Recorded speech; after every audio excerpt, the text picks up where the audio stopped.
aqui, creio que nós não teríamos essa força, essa fé para fazer isso. Vamos ser sinceros?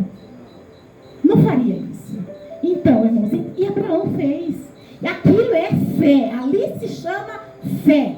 Ele fez a fogueira e o menino perguntando: pai, onde está o cordeiro? O pai já está fazendo a fogueira. E cadê o cordeiro, né?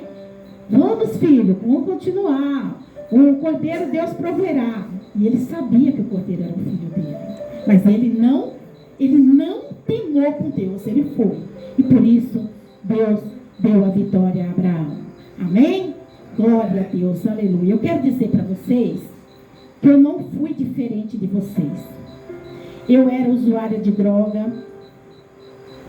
Eu bebia. Eu costumo falar que o único vício que eu não tinha